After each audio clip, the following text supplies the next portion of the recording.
Good morning everyone. So today we can do new chapter of maths class 11th relation and function.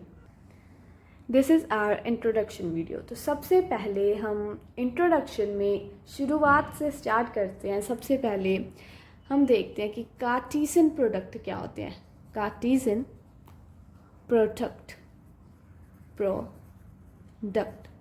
मान लीजिए हमारे पास two sets हैं.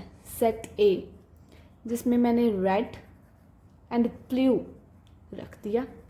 दूसरा set है मेरे पास, उसमें मैं रखती हूँ 1 एंड 2. अब इसके कार्टीशियन प्रोडक्ट बनाऊँ. कैसे बनाओगे? देखिए, जो रेड है उसको 1 से मल्टीप्लाई करो, 2 से मल्टीप्लाई करो. जो ब्लू है उसको 1 से मल्टीप्लाई करो, 2 से मल्टीप्लाई करो. इसका सिंबल एक्स होता है, मतलब ए एंड बी का कार्टीशियन प्रोडक्ट. मैंने आपको बताया जैसे रेड एंड 1, ये एक कार्टीशियन. दूसरा रेड एंड 2. उसके बाद ब्लू एंड 1, ब्लू एंड 2. ये है हमारा कार्टीशियन प्रोडक्ट. तो कार्टीशियन प्रोडक्ट तो बनाना आ गया. अगर मैं कहूँ कि कार्टीशियन प्रोडक्ट बनाऊँ ए एंड ए का, इसका कार्टीशियन प्रोडक्ट बनाकर दिखाओ मुझे. अगर ए सेट में -1 एंड 1 है तो इसका कार्टीशियन प्रोडक्ट कैसे बनाओगे? सबसे पहले आप ए एंड ए का कार्टीशियन प्रोडक्ट बना लो.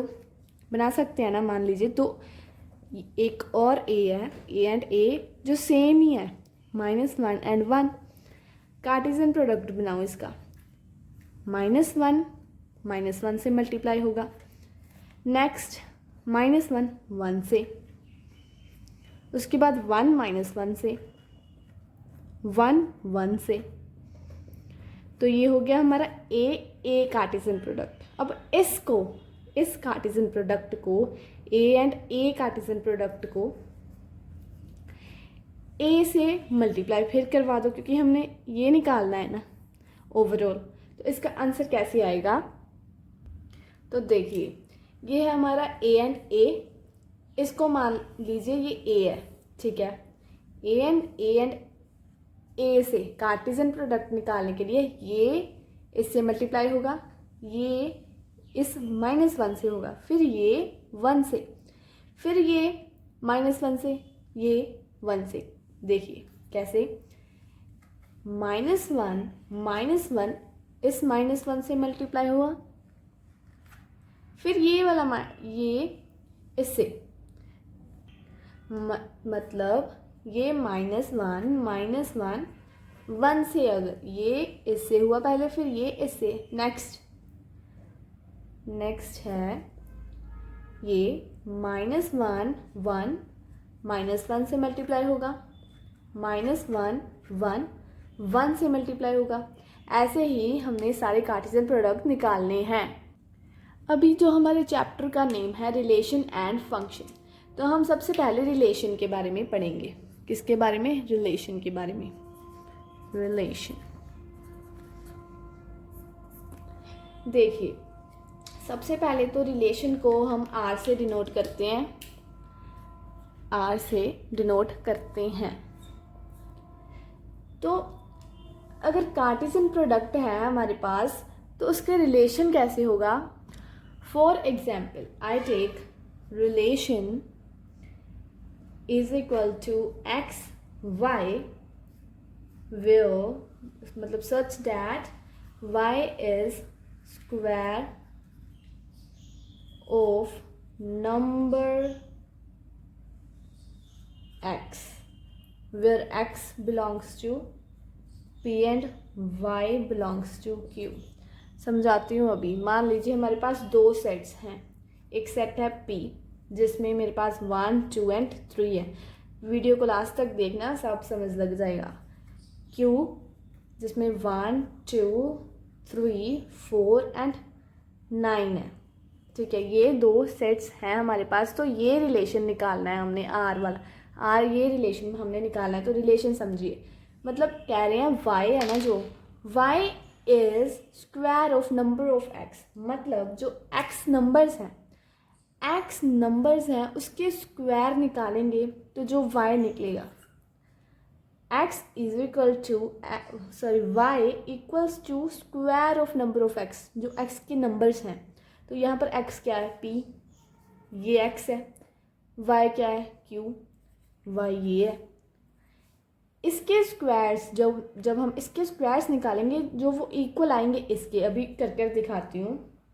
जैसे 1 है, इसमें 1 का स्क्वायर क्या होगा, 1 का स्क्वायर 1, 2 का स्क्वायर 4, 3 का स्क्वायर 9, तो 149 है, 149 है।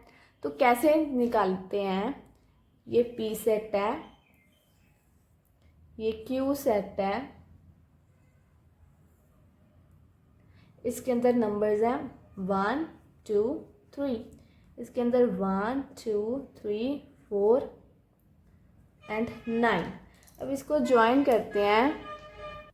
हमारे पास जो 1 है उसका रिलेशन 1 के साथ, 2 का रिलेशन 4 के साथ, 3 का रिलेशन 9 के साथ।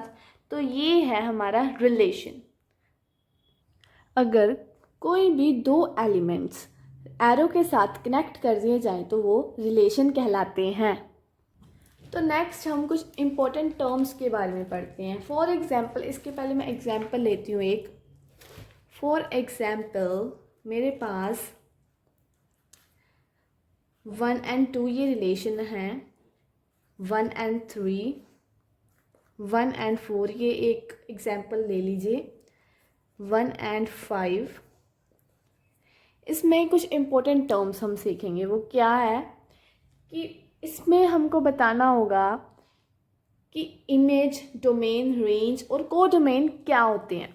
जो हमारा बेस है 11th का, सबसे पहले तो इमेज। What is image? तो इमेज क्या होती है, यहाँ पर एग्जाम्पल में जितने भी सेकंड नंबर पर एलिमेंट्स हैं जिस पर मैंने अंडरलाइन किया वो इमेज होती है। ठीक है, वो इमेज होती है। इमेज को हम रेंज भी कहते हैं। इम्पॉर्टेंट। उसके बाद डोमेन। डोमेन क्या है? जितने भी पहले नंबर पर एलिमेंट्स हैं जो 1 1 1 हर जगह पर 1 है, वो हमारे डोमेन कहलाते हैं। तीसरे नंबर पर को डोमेन क्या होते हैं? को डोमेन क्या होते हैं? जितने भी, मान लीजिए कि जैसे को डोमेन में मान लीजिए ये P है, P में सिर्फ 1 and 2 एलिमेंट्स हैं। Q है, Q में 1 2 9 7 4 ये एलिमेंट्स हैं। तो Q वाले सारे एलिमेंट्स हमारे को डोमेन कहलाएंगे। ठीक है, तो ये कुछ इंपॉर्टेंट टर्म्स थी। इसके बाद हम पढ़ते हैं फंक्शंस के बारे में। तो फंक्शंस पढ़ने से पहले मैं एक आपको इम्पोर्टेंट थिंग समझाती हूँ। मान लीजिए फंक्शन f से डिनोट करते हैं। ये एक फंक्शन है, मान लीजिए 2x + 1। अगर मैंने कहा कि x की वैल्यू 0 पुट करो यहाँ पर, तो 2 0 + 1 हमारे पास आंसर क्या आएगा? 1। तो ये जो मैंने पुट किया है ये हमारा इनपुट है, इनपुट, और ये जो हमारा आंसर आया है वो हमारा आउटपुट कहलाता है। ठीक है, तो एक इम्पॉर्टेंट थिंग और जो मैं नोट में लिख देती हूँ आपके लिए, जो इम्पोर्टेंट है। तो नोट में क्या है कि every function is relation but every relation is not function. तो क्या है रिलेशन एंड फंक्शन, मतलब क्या है ये स्टेटमेंट? एग्जाम्पल के साथ समझते हैं, तभी आपको फंक्शन भी समझ लग जाएगा। तो देखिए क्या है कि मैं 2 एलिमेंट्स लेती हूँ। एक मैं सेट लेती हूँ A जिसमें 1 2 and 3 होगा। एक सेट लेती हूँ B जिसमें 4 5 and 6 होगा। ये दो हमारे सेट्स हो गए। अभी इन सेट्स में जो 1 है, 1 4 के साथ रिलेशन है, 1 का रिलेशन 5 के साथ भी है। 1 का 4 के साथ 5 के साथ रिलेशन है, 2 का 6 के साथ रिलेशन है, 3 का भी 6 के साथ रिलेशन है। अभी क्या है, ये बात समझिए। मतलब 1 का 4 और 5 के साथ रिलेशन है, 2 का 6 के साथ, 3 का 6 के साथ रिलेशन है। पर क्या होता है कि रिलेशन में क्या होता है कि एक डोमेन की कई इमेज बन जाती हैं, पर इन फंक्शन एक एलिमेंट की एक ही इमेज बनती है। फॉर एग्जाम्पल देखिए, ये यहाँ क्या होगा 1 4 1 5, मतलब 1 की जो ये कॉमन है ना, 1 तो हम कॉमन लेंगे, 1 की 4 के साथ भी इमेज बन रही है, 1 की 5 के साथ भी इमेज बन रही है। पर ऐसा फंक्शन में नहीं होता, ये एलिमेंट्स होते हैं ना, तो एक एलिमेंट की एक ही इमेज बननी चाहिए। जैसे 2 की 6 के साथ बन रही है, 3 की 6 के साथ बन रही है, तो इसे मैं कह सकती हूँ कि ये दोनों फंक्शंस हैं, ये फंक्शन नहीं है, 1 फंक्शन 1 की फंक्शन नहीं है, ये फंक्शन नहीं है, इसलिए ये सारा फंक्शन नहीं होगा। ठीक है, फंक्शन में फिर से रिपीट कर रही हूँ, फंक्शन में एक एलिमेंट की एक ही इमेज बनती है, पर रिलेशन में ऐसा हो सकता है कि कितने सारी इमेजेस बन रही हैं। तो पार्ट 2 के लिए subscribe my channel. Thank you.